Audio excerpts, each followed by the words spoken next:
I'm one of those persons, and maybe it's because I was a Boy Scout, I tended to be overly prepared.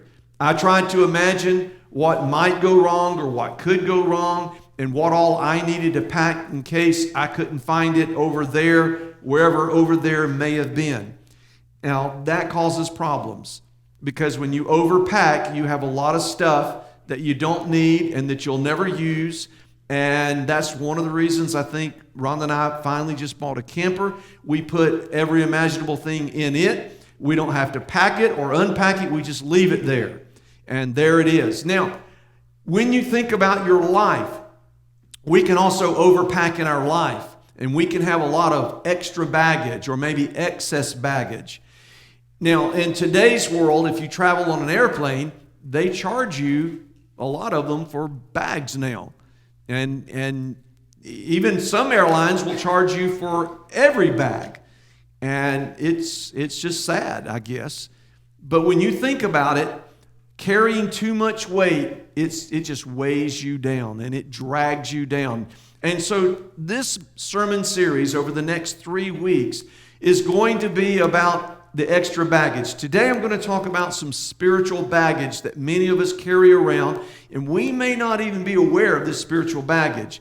Next week, I'm going to talk about relationship baggage. There are relationships in our life that will weigh us down and will slow us down, and we'll talk about that next week. And then the last message in this series will be on our self-image. How do you view yourself? How does God view you? And that will be the focus of that sermon. So our self-image and how that can be a little extra baggage. But today is the spiritual baggage. So with that said, let's jump right into Hebrews chapter 12, the first 2 verses. This is what we read.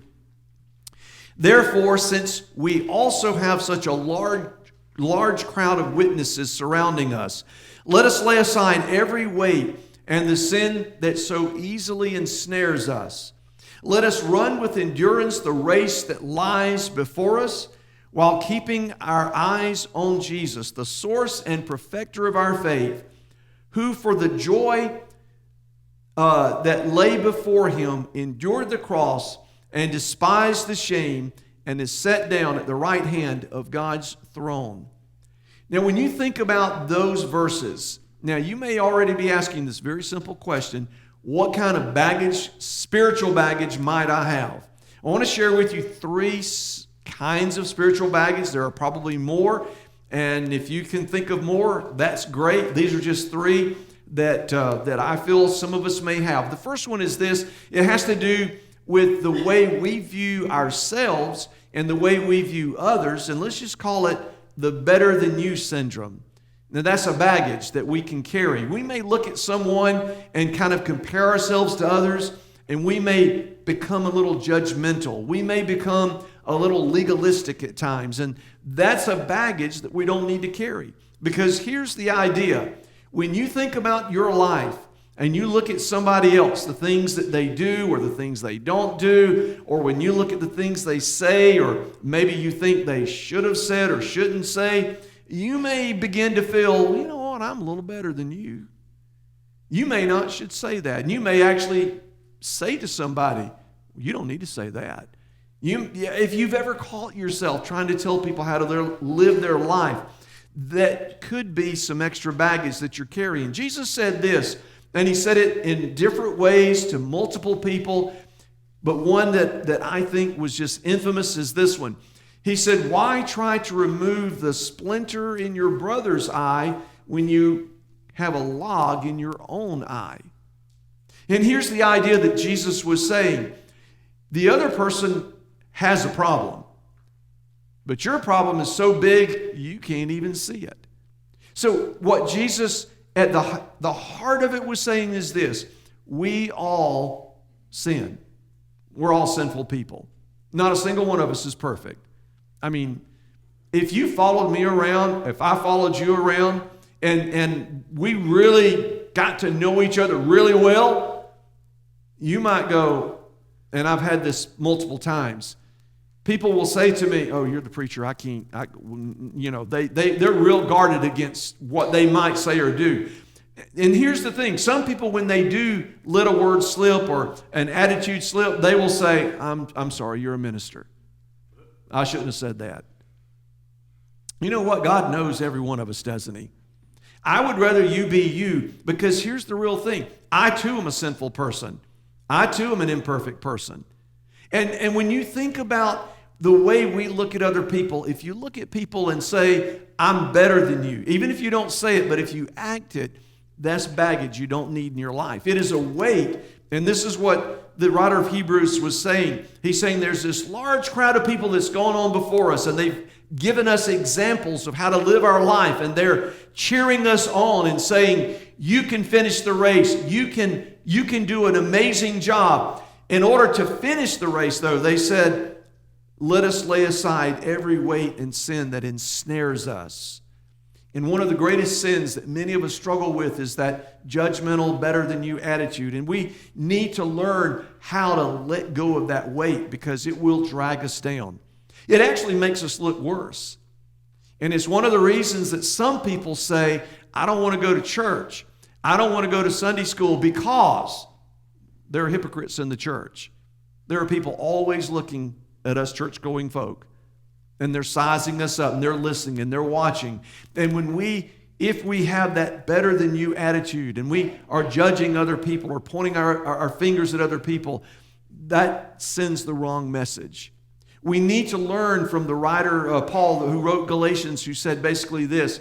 He says, when you are spiritual and doing the right thing, if you see someone who has sinned, you go to them with a spirit of humbleness, gentleness, and you just lovingly and graciously say, you know what, I struggle too, and I'm seeing some things in your life that's leading you down a wrong path. And you're not preaching at them, you're not pointing your finger at them, you're not beating them on the head with a Bible, but you're gently leading and guiding them to say, listen, consider how God really wants you to live your life. Now, I've got my own stuff.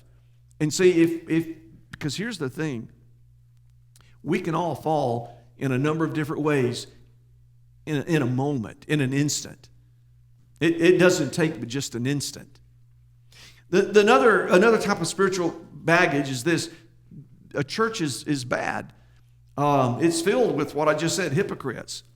If I'm going to raise my hand, I'm a hypocrite. At times. I'm hypocritical at times. There are times when I will say, do this, don't do that, and I don't do what I say do, and there are times I do what I say don't do. Maybe you're in the same boat. I don't know. But we are all a little hypocritical, I think, to some degree. That doesn't make us look great, but it's baggage. And if we don't face our own hypocrisy, if we don't face our own issues and come clean with it. Do you know what outsiders, people who don't go to church, would love to see from those of us who regularly attend church? I'm not perfect. I still say and do things I shouldn't do. I'm still trying to work on this. I'm still trying to cut this out of my life. I'm still trying to make Jesus smile and be happy with the way I live my life. And so we need to understand that some people carry around the baggage that church is bad, or church people are bad, or church people are hypocritical, when the reality is we are all a little hypocritical. And then another idea of church is bad. There are some people that come to church and then they have a bad experience at church. When I say a bad experience, this is what I mean. Maybe someone in the church, whether a pastor, a deacon, a Sunday school teacher, or someone that sits on the same pew, said something to them or did something to them, and their feelings were hurt. Now, everybody's got to everybody's got to deal with what happens, but here's what we should do. We should do everything in our power to minimize those kinds of experiences and not intentionally do it. I don't think most of us do intentionally try to hurt others, but sometimes we do. Here's a classic. I actually heard this story not long ago from someone, not at our church. Not at our church. It was another church. Somebody was sitting in a spot that belonged to someone else. Now, we know there are no spots that belong to anybody. So I also know this to be true. Most of us, every week, here, we sit in almost the exact same spot every week, don't we? I, without rare exception, I sit right over there, second row, first seat, right next to that little aisle right there. And I know who my neighbors are. The Ellingtons and you guys. I mean, Angie, you almost always sit there. Chris, you almost always sit there. The reason Miss Shadrick's always, we all have, you guys sit there. Here's one thing that may be true. If you sit on the front seat, nobody wants to sit on the front seat except the people that choose the front seat. But imagine for a moment that you've been sitting in your spot for a long time. That's your spot. And then somebody comes in and sits where you almost always sit. Now here's what I'm telling you to do. Rather than have the potential to have someone have a bad experience, do this. Go sit somewhere else and keep your mouth shut. But in the story that was shared with me a couple of weeks ago, that did not happen. This is what happened. That person came up to the person who took someone else's seat and said, "You're in my spot. That's my seat." Now, that's how bad church experiences happen. And that's why some people have this spiritual baggage of church is bad. Church people are full of hypocrites. Because at the end of the day, we're beyond the point in American history. Now, early days in American history, you know what? You bought your pew. And literally, it was your pew. You paid for it. And you paid for prime real estate to get up close or back far. And if you couldn't afford to buy your pew, there were free seats upstairs, and most of that was standing room only. I'm glad we've evolved or changed and matured from that. But you see, when that happens, and when you come into church, we have to be very careful what we say and how we relate and how we react to people. Because God wants everyone who comes to worship Him to never have a bad experience. And never to have a believer, especially an ongoing churchgoer, to say, "Well, that's my seat." Or it could be something entirely different.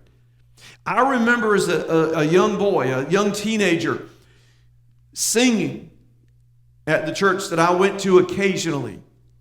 And I remember on this one, now I don't know why, but when I sing a little loud, but this is what happened. The people in front of me turned around and they looked at me. And it wasn't a look with a smile on their face, and never did they say, "You have an amazing voice." They did not say, "It sounds angelic to me." Instead, it was more of this. It looked like someone had just stuffed a persimmon in that person's face. And it was just a look of disgust. And it communicated clearly to me, and it was she was basically saying this: "Stop singing." That was a bad church experience. Well, thankfully, I kept going. Not as much, because it did affect me a little bit. I also remember in Sunday school at the same church, early in those days, this Sunday school class the teacher loved to ask the kids to read from the Bible. I understand that. But dear goodness, if you're a Sunday school teacher, I don't care if it's children, teenagers, adults, it just doesn't matter. If you're going to call on somebody to read something, first know for sure they can actually read good. And they're okay reading publicly. When I was called on as a young child, young teenager to read from the Bible, it was always the Old Testament. And I'm talking about those with the names that were that long. And I struggled with grammar back then, and I was a shy, quiet kind of kid. And I would get there, and I would come upon one of those long names, and, you just kind of fake it as best you can. And do you know what happened? You know what happens when kids read and other kids are listening, and you really flub it up bad? They laugh. And they snicker. That was a bad church experience. See, I could have walked away back then, and I could have said, "Well, God, when I go to church, people look at me for singing, and they don't want me to sing. They laughed because I could not read those names. Why should I even go? It makes no sense. Thankfully, God helped me overcome those bad experiences, and now here I am pastoring a church. When we are the ones whom coming every week, we've got to do everything we can to build an atmosphere, to build a climate that says, you're welcome, we're glad you're here, we want you to keep coming back, we want it to be a good experience, a positive experience. We don't want you to be embarrassed, we don't want to act better than you, we don't want to be hypocritical. This is a place where you can feel safe because we want you to experience the presence of Jesus, not a bad attitude, not a holier than thou attitude. And that's why so many people look today and they say, I don't want to come to church because I've had a bad experience. Somebody hurt my feelings, whether it was intentional or not. Somebody said something, somebody laughed, somebody whatever, fill in the blank. And that's not what we want. We've got to do our part. And if you have been offended or you have had a bad experience at church, then you've got to lay aside that weight, that burden, that thing, so that you can truly experience what God wants you to experience. Because not all churches are bad, and I don't think we have a bad one here. Another bad kind of experience that some people say, church is boring. Well, it can be boring. It shouldn't be boring. Why? Church should not be boring because we have the greatest story ever told. It is an exciting story. The Bible is filled with exciting stories. I mean stories not just of miracles, but incredible relationships, challenging relationships. Church should be the most exciting experience ever, from the smallest to the oldest and every age in between. Church should be exciting and it should be relevant. One reason a lot of people don't come to church today is because it makes no sense. It's not relevant. It doesn't help me in my everyday life. I work hard at trying to make sure the messages and the sermons help you grow or challenge you to grow. So here's what I'm going to ask you today to do. If you ever hear one of my sermons that's boring, please let me know. Not right now. Don't shout, this is boring. That's not what I'm saying. Tell me afterwards, write a note and say, well, that one just flopped. I can take that now. If you walked away and you said, I really didn't get nothing from that, then let me know. But don't let me know it was boring or it wasn't helpful in my growth. Help me understand where I might have failed so that I can challenge you to grow in your faith. Now, another bad thing that or spiritual baggage is this. Some people feel this way. God isn't fair. God just isn't fair. And so when people think about the weight and the things that slow us down, this is a spiritual baggage that can hold us and keep us back from growing. You prayed and you prayed and you prayed and you prayed and you poured your heart out to God and you said, this is what I've done, God, and this is how I've lived my life. And then nothing happened. It wasn't the Cinderella story. It wasn't the book that ended with the happy ending. And that's just the way you feel about it. And you've got this thing about God, and you just kind of feel, God, you're just not fair, and it's not right. And you look at other people and you say, look at how they're being blessed or how their life seemingly is so good. I mean, they're bad people. I know they're bad. They're not perfect, but they're really bad. Look at how blessed they are. You know what? Sometimes life isn't fair. It really isn't. I mean, when I've stood in the living rooms of hospice patients who are in their 30s, and mom or dad, husband or wife, is dying of cancer in their early 30s, with young children in the home. If you were asking me, is that fair? I'm going to say, no, that is not fair. That's just not fair. Or if I were in the home and a child had a terminal illness or a debilitating illness that they would never get to walk or run or experience the joy and the happiness as we perceive and understand it compared to other children, is that fair? It's not fair. Sometimes we see people who don't work hard and they seemingly have it otherwise easy. Is that fair? No, it's not fair. Is it fair that some people are filthy rich and live like the devil and appear to get away with it? No, that's not fair. Sometimes life just isn't fair. And if we look at other people and we compare our lives to them and we say within our own mind and heart, God, I want and I need, and you didn't, and it's not fair, you may be right. It may not be fair. But you can't really get mad at God about it. When we look at life from a human perspective and we fail to see the bigger picture, the eternal picture, the forever picture, we're setting ourselves up for baggage that will weigh us down and hinder our growth. And that's why the writer of Hebrews says we've got to lay aside every weight and sin that holds us back.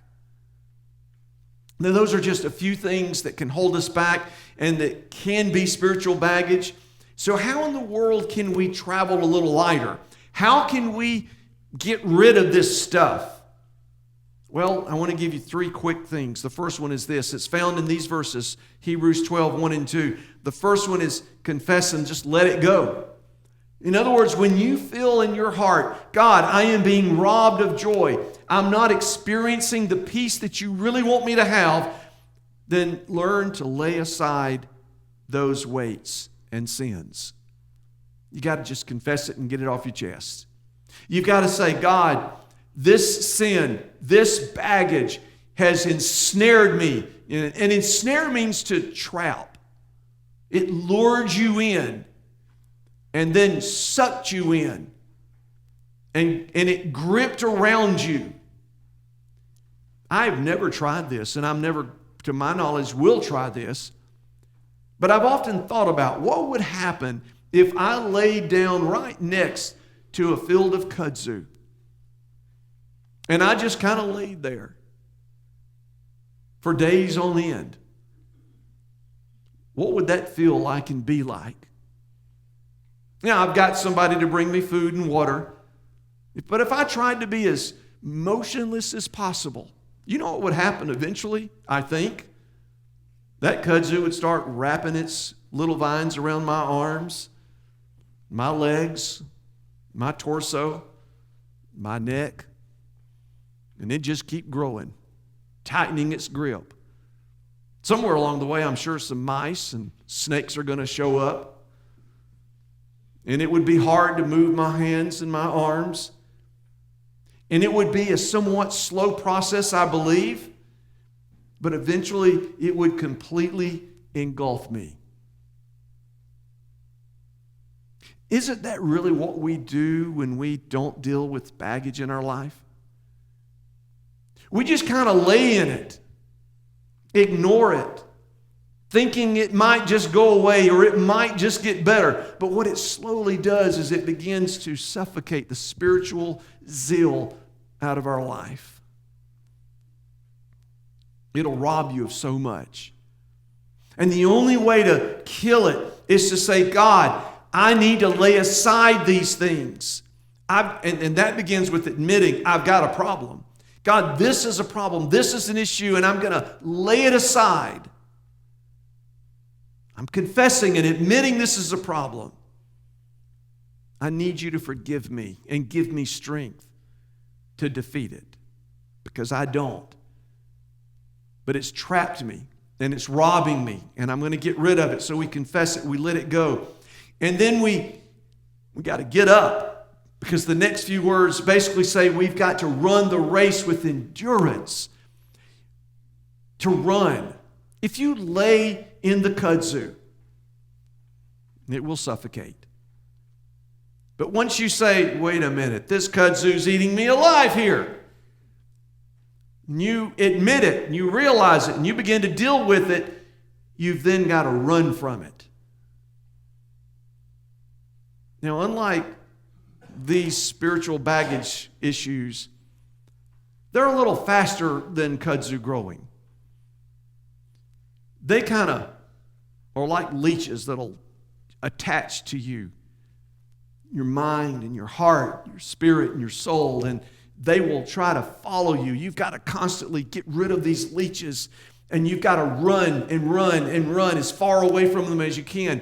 If you're running from them, to whom are you running? You're running to Jesus. You've got to run to the one who has the power to defeat those baggage issues, to give you the peace and the joy that he truly wants to give you. See, the problem with so many of us is that we're not running this race with endurance. We're walking the race. And then we stop. And we pause. And we focus on what the baggage is. We may even fear letting go of it, and we just stay there, and it just keeps creeping and creeping and creeping. But we can't give up. We've got to keep pressing. We've got to keep running. We've got to keep moving. The only way to keep running and keep moving and keep confessing is to do the third thing, and that's focus on Jesus himself. You see, in that second verse, it says this about Jesus. It says that we will keep our eyes on Jesus because he is the only one who can truly free us from this baggage. This weekend, Rhonda and I watched grandchildren. One's with me today. And Friday for me was a pretty busy work day. And then I needed to get to their house pretty quickly because school in Douglas County was canceled and the kids needed to leave to get to their event. And so I'm running to their house, and I thought, I'm going to pack my bag. For once in my life, I packed lighter than I have ever packed ever before. I literally just threw a few clothes in a bag and ran out the door and got to their house, which is less than 10 minutes from our house, and realized I had no soap. I had no shampoo. I didn't bring enough clothes. And the list could go on. I was underprepared. And I thought, I'll live a few miles down the road. Do you know what I went home and got, even though I was that close? Nothing. And somehow I survived. I want you to know that sometimes we overpack and we carry too much, especially in our personal lives. And we let that just weigh us down and slow us down and hold us back. When we focus on the Savior and say, Jesus, I know that you came not just to free me from my sin, not just to give me a home in heaven. I know you came not just to do those things, but you also came to free me from my sin, and you came to give me something I could never give myself, and that's your peace. Your peace. I can give a lot of people a lot of different stuff, and you can give a lot of people a lot of different stuff. But one thing that we can never give to another human being is the peace of Jesus himself. None of us can give that. We can model it, but we can't give it because only Jesus can give someone his peace. And he will only give them his peace when that person says, Jesus, I'm asking you to give me your peace. I'm tired of fighting these battles. I'm tired of losing. I am so weary of the journey. I need you to give me peace. Jesus said this in John 14, verse 35. He says, my peace I give to you, not as the world gives, but my peace I give to you. And you know what comes along with the peace of God? It's his sidekick, his brother. Joy. Joy. When life is at its worst, the peace of Jesus will always be accompanied by his joy. And when you focus on Jesus, because he is the one who did something very strange and odd. Hebrews 12:2 says it this way. He says, who for the joy that lay before him, the cross was before him. Jesus looked at the cross and he willingly, lovingly, graciously went to the cross with joy. Most of us, when we see problems, we don't look at it joyfully, do we? We see problems and we go, oh no, I don't want to do that. I don't want to experience that. Jesus saw the cross and he said, that's the only way that their sins will ever be forgiven. That's the only way they will ever experience heaven. And so with joy, he said, I will endure the cross. Endure the cross. Sometimes with our baggage, we need to learn to endure the pain with joy to get to the peace. And that may not make sense. It's something you only do to experience. So when you go through this week, this is what I want you to take home with you. Ask yourself this question: God, am I carrying some spiritual baggage? Is there some hurt from church in my life? God, am I a little at times judgmental or having a better than other people attitude? God, maybe at times I think you're not fair and I'm allowing any or all of these things to rob me and to weigh me down and to slow me down. So God, if I am at any time holier than thou, or if I'm at any time focusing a little or any on bad church experiences, or God, if I feel at any time you're just not being fair, help me to lay it down. And help me to push and press towards you. Keep my eyes on you so that you, God, can free me of this baggage. Because I really want to experience your joy and your peace. Let's pray.